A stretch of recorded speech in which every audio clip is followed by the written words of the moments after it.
Thank you mga kaibon, maraming salamat po. Welcome back sa YouTube channel natin mga kaibon. Kumusta po kayong lahat? For today's video, sasagot po tayo ng katanungan ng mga kaibon natin. Ito po yung unang tanong sa akin ng kaibon natin. Ang tanong, boss, mapansin mo sana ako, bakit kaya po dead in shell na yung itlog ng ibon ko?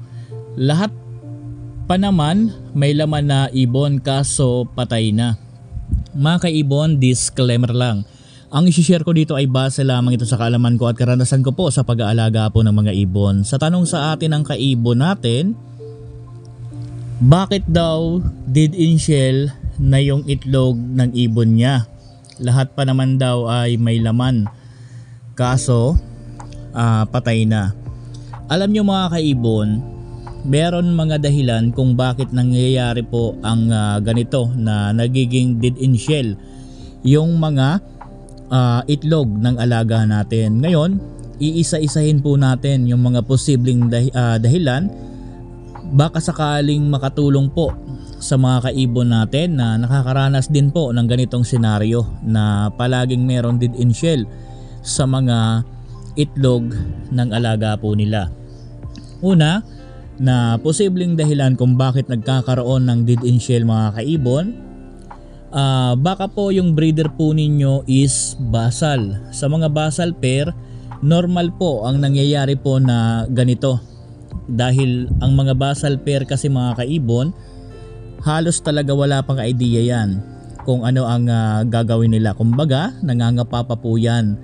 Pero kung halimbawa naman, yung breeder po ninyo is basal tapos first clutch nangyari ang ganito, tapos second clutch nangyari uli, third clutch nangyari uli, ibang usapan na po yan mga kaibon. Sa first clutch lang po nangyayari po ang ganitong senaryo dapat, hindi sa mga susunod na clutch mga kaibon.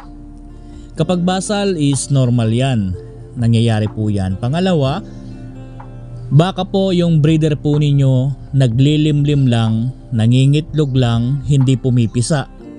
Meron pong ganyan ng mga breeder na itlog lang ng itlog tapos naglilimlim, hindi naman po pinipisa yung mga itlog. So meron mga ganyang breeder. Kung meron kayong ganyang breeder na naglilimlim lang, hindi pinipisa, kung maganda ang parisan po ninyo, mas maganda ipaposter nyo po yung mga itlog na fertile para po makapapisa po kayo mga kaibon. Yan na lang po ang dapat ninyong gawin. So yan po ang pangalawa. Pangatlo na posibleng dahilan, baka po ang breeder po ninyo nabubulabog, nai-stress dyan sa area. So kung halimbawa po na nabubulabog yung alaga po ninyo, nai-stress dyan sa lugar, may mga pagkakataon na talagang hindi rin yan po pipisa. Baka nga po kung nabubulabog yan palagi dyan, baka nga hindi yan gaanong naglilimlim, hindi nakakapag-focus sa paglimlim, kaya po hindi na rin pinipisa dahil alam na rin ng breeder po natin na yung itlog is nabugok na po dahil hindi nga nalilimliman ng maayos dahil sa nabubulabog. Kung meron tayong area na pwedeng paglagyan na hindi mabubulabog, so doon natin ilagay yung mga breeder po natin. Ito po yung panghuli mga kaibon. Pangapat, baka po yung breeder po ninyo hindi po naliligo kapag malapit na pong mapisa ang itlog. Alam nyo mga kaibon, napakalaking tulong kapag po ang breeder natin kasi naliligo kapag malapit nang mapisa yung itlog. Dahil po ang pagligo kasi niyan, ang purpose para po lumambot yung shell ng itlog, para po pag nagkaroon na ng konting bitak, halimbawa binitakan na po ng breeder po natin, mabilis pong makalabas sa shell yung mga yung inakay sa loob ng shell. Kaya minsan obserbahan po ninyo kung ang breeder po ninyo kapag malapit nang mapisa ang mga itlog, kung naliligo ba or kaya naman kung nagbabasa ng nesting material. Once po ang breeder po ninyo nakita po ninyo na malapit nang mapisa yung itlog, nagbabasa ng nesting material, magandang senyalis po yan. Yung pagbasa ng nesting material kasi mga kaibon, nilalagay po niya yan sa ilalim ng itlog na malapit na pong mapisa para po lumambot po ang shell. Ganon po ang purpose niyan mga kaibon. Kaya minsan obserbahan nyo yung breeder po ninyo na kung sakali man malapit na mapisa yung itlog, kung naliligo ba or kung nagbabasa ba ng nesting material. Saka mga kaibon, kapag mapapansin ninyo ang breeder po ninyo kapag malapit nang mapisa yung itlog, kapag po naligo yan, hindi naman talaga buong katawan, dibdib lang po ang binabasa din yan. Yung dibdib niya kasi yun po ang panglimlim. So ang purpose po niyan para lumambot po ang shell. Ngayon, kung hindi nagbabasa ng nesting material yung breeder po ninyo at hindi rin naliligo, ito po ang gawin po ninyo. Ito po ang ginagawang paraan dyan. Kayo na po mismo ang mag-spray ng konting tubig. Sprayhan nyo ng yung sa spray bottle. Mag-spray po kayo ng konting tubig sa palibot ng nest box. So yan po ang dapat ninyong gawin. Mag-spray po kayo ng tubig. Gawin po ninyo kung halimbawa mga 6 days or 8 days or 5 days na lang mapipisa ng itlog. Gawin nyo po yan 2 beses sa loob ng 5 araw or kaya sa loob ng 6 na araw. Sprayhan nyo po yung palibot ng nest box ng tubig. Spray lang, hindi yung talagang birada. Spray lang. Ang purpose kasi niyan para ma-absorb lang yung moist, maka-absorb ng moist ng tubig yung breeder yung itlog po, para po kahit papano makatulong po na lumambot yung shell. So yan lang naman po ang dapat nating gawin para po makatulong din tayo sa breeder na hindi nagbabasa ng nesting at hindi po naliligo, para po hindi nagkakaroon ng dead in shell mga kaibon. So yan po yung unang tanong sa atin. Sana po nasagot ko ng maayos. Pangalawa, good day sir, meron akong breeder na first clutch nila na buhay pero di sinubuan. Second clutch naman binaon. Ngayon third clutch naman binaon na naman. Meron pa po bang solution na pwedeng gawin pwera sa postering? So wala na pong ibang solution yan. 3 beses na yan na pagkakamali mga kaibon. Huwag nyo na pong patawarin. Poster nyo na po ang itlog dahil wala rin pong mangyayari. Pero kung halimbawa ito, baka kasi yung area na pinaglalagyan mo bulabog or nai-stress sila. Kasi kapag bulabog or stress sila mga kaibon, lalo kapag stress, talagang binabaon talaga yan ng mga breeder natin. So kung hindi naman sila stress sa lugar, okay naman, limitahan din natin ang silip para hindi sila mabulabog at ma-stress sa silip. Kasi may mga breeder na hindi sanay sa silip. Kapag sinilip mo sila, yari na yung inakay. Kapag naman halimbawa nabulabog lang ng konti, ay yari na naman yung inakay. Sobrang maselan yung breeder. Kaya po, kung hindi naman sila stress dyan sa lugar, limitahan natin yung pagsilip or kahit na gawin nating silip sa kanila, lang, sa loob ng 10 araw or kaya naman 15 days, isang beses lang. Tiyempuhin mo pa na yung breeder nasa labas mismo. So subukan mo ang ganyang paraan kung hindi naman stress sa lugar. Pero kung stress sa lugar, ilipat mo. Pero kung hindi naman sila stress sa lugar, hindi mo rin sila sinisilip pero ganyan ang ginagawa, palitan na po yan. Palitan mo po ng kapares or kaya naman po ang gawin po ninyo yung itlog. Kung magandang parisan yan, ipaposter nyo na lang po. Meron kasi mga breeder mga kaibon na talagang nagiging hobby ang ganyan senaryo na talagang yung mayari ng inakay binabaon. Talagang merong mga ganyan na nagiging hobby na talaga nila yon. Nangingitlog, nagpipisa, tapos yon, kapag napisa na, halos di nabuhayin, ibinabaon. So ang gawin po ninyo, pwedeng experiment, palit ng kapares or kaya naman ipaposter yung itlog para magkaroon ka po ng painakay para dyan. So yan po, kasi sa totoo lang, kung hobby yan, talagang ganyan na po ang gawain yan. Wala nang ibang solution dyan, biyak or kaya naman paposter. So kung hindi sila stress dyan sa lugar at okay naman kinalalagyan, hindi mo naman sila sinisilip, so hobby na nga yan, ganyan na lang po ang gawin po ninyo. Pero kung palagi mong sinisilip, at bulabog sa lugar, lipat pwesto lang ang gagawin mo dyan at limitahan ng pagsilip.